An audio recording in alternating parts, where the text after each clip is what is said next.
Hello, everyone. Roger with Creating with Your Spiritual Universe once again. Continuing the series in Meditation Made Easy.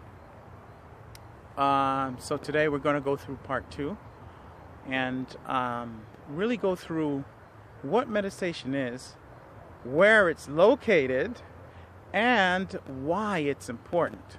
So let's get right straight into it. I'm trying to catch the rest of this daylight that's here, so so we can have a nice little mini shoot here, as I call it. Now look, meditation. There are two types of meditation. Okay, two types of meditations, and the first kind I'll talk about is the meditation that that focuses on stopping the mind, and that's called concentrated meditation. And in that type of meditation, what you try to do is focus on something, and while at the same time stopping or trying to prevent thoughts and trying to prevent any kind of emotions or feelings from creeping in. And so you're trying to focus on something whilst at the same time you're battling the mind. Okay? And so I don't recommend that type of meditation. I don't know anyone that's ever been successful at it. And it's the type of meditation, is the type of thing people think of when they think of meditating. And it's frustrating. That is the kind of meditation that frustrates people and turns people away from the practice. Okay, so I don't recommend it. The other kind of meditation is mindfulness meditation. Mindfulness meditation. And what mindfulness meditation is you focus on just nothing. You just sit and you focus. You could just like direct your focus and attention to something. Well, like your breath. You can do that. Like your breath. You want to focus your attention on your breath. You don't want to participate in it or get too much in, but just focus your attention there or something else, whilst you let the mind just run and do whatever it wants. Okay? You don't try to stop it like you would say, think of the mind as a 2-year-old, right? If you try to stop a 2-year-old from doing something, what essentially ends up happening is that 2-year-old gets really driven on doing that very thing that you do not want it to do, right? So we want to make sure that we focus, that we don't try to stop any thoughts. Okay, we don't try to stop any thoughts, and I'll talk about really quickly why your mind goes through thoughts. Okay, so your mind goes through the process of thinking because when you go into meditation, you are then breaking away the stresses from the physical body. Okay? The mind does not understand what that is, doesn't comprehend it. So when those energies are leaving, your mind has to color it. The key word is color it. Your mind has to color it. It has to make sense of what is going on. So it does so with thoughts. It colors those stresses, those energies that are leaving, with thought. Okay? So thought is actually a very important part of mindfulness meditation. So you don't really want to stop those thoughts. You just want to observe. Okay? So enough about thoughts. No, not enough about thoughts. I'll have one more thing. I'm going to put a link down below that talks about thoughts in a way that's really informative. Gets into the monkey mind. That's there's always things going on up there. It's called the monkey mind.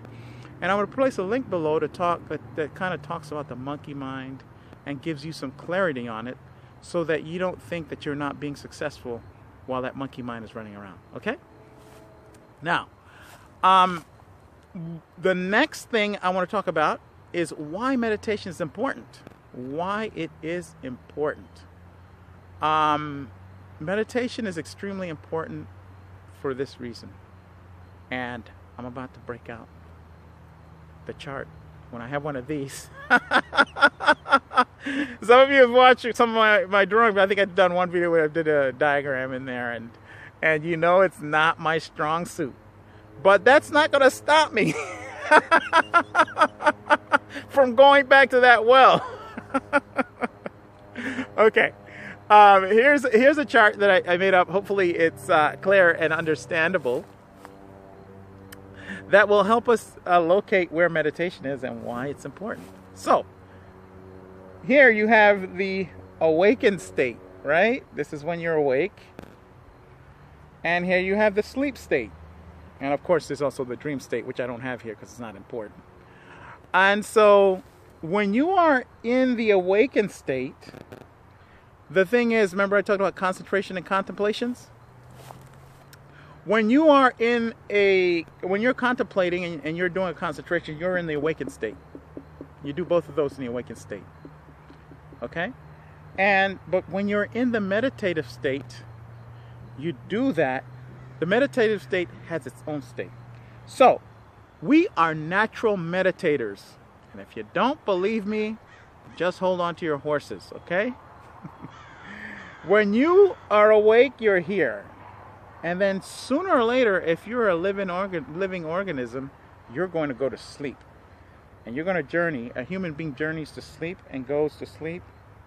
And just between this and that, sleep and awake, just before you go to sleep, you drop into this little gap right here, represented by my little triangle there. And then you go to sleep. When you leave the sleep state and you're waking up, you drop into the gap again. And then you wake up. Everyone does that. What is this gap? This gap is called the meditative state. It's where meditation occurs. You do this every time you go to sleep and every time you wake up, you hit this gap. As a matter of fact, in meditation circles, it is known as the gap. You're hitting the gap. So you're getting everything here. You're getting the lingo, you're getting everything, okay? Now, everyone does that. That is why every human being is a natural meditator. Okay? So what is it that you want to do when you purposely try to meditate?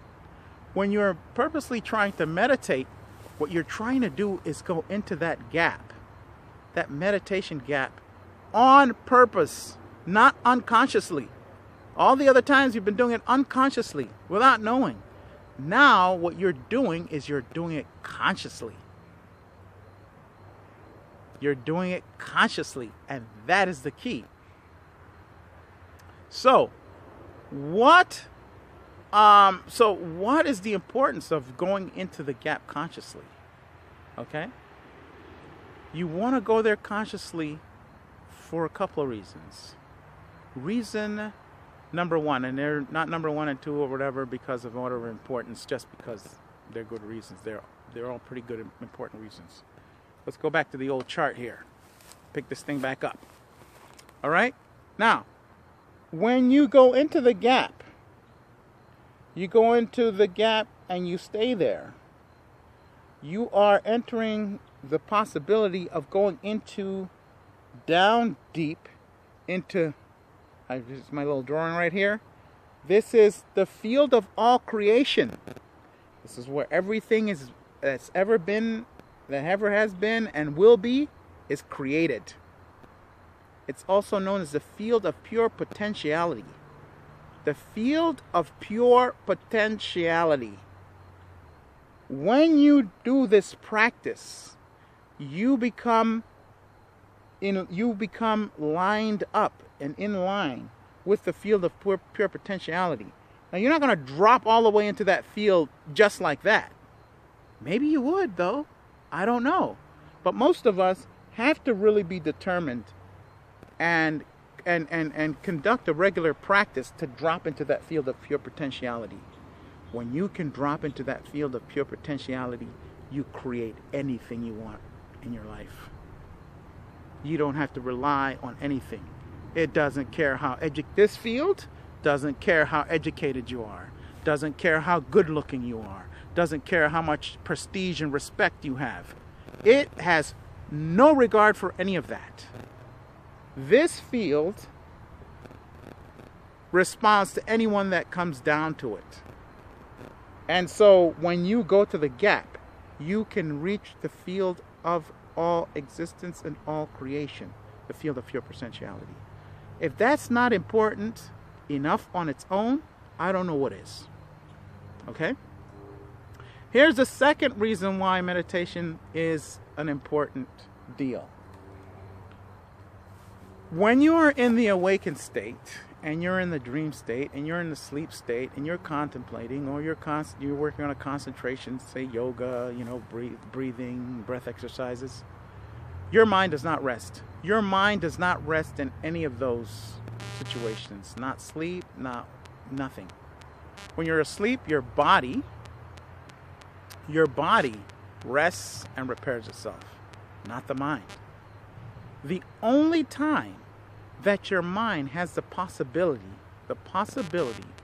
of resting and being brought in and put down for maintenance is during the meditative state.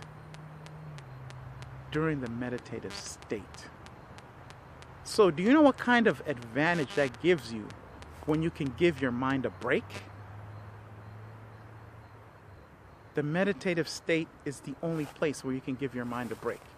That isn't to say that every time you meditate that's what happens.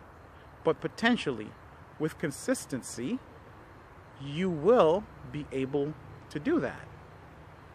You will be able to do that. If you can just focus and not be distracted. That's the thing that stops most of us from doing anything. We get distracted. We get distracted by life. Things happen.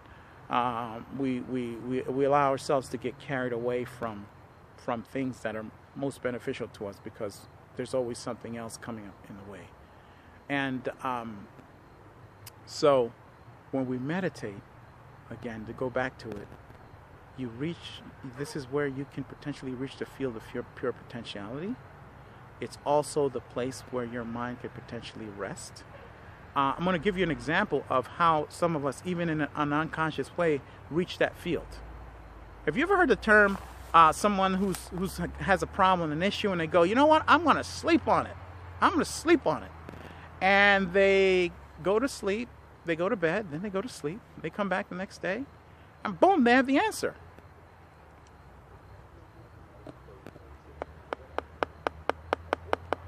The problem or the situation was so heavy on their mind or so important to solve that when they dropped into the field of pure potential, whether it was going to sleep or waking up, it dropped them in there and they were able to acquire the answer. That's why the next day they're able to get and solve issues. That's the reason why that happens. Okay? So instant answers are in that field because that's where we all came from. That's where we create. That's where we create. When we're creating and bringing something new into the world, we're doing it from that field. But with meditation, you are purposely and consciously going into that field. Okay? So that's it for right now. Part 3 will be coming up, and then I'll go into discussing it further before we get into an actual suggested practice for you. All right? Thank you so much. Like, share, and subscribe. And until the next video, defy the taboo against finding out who you really are.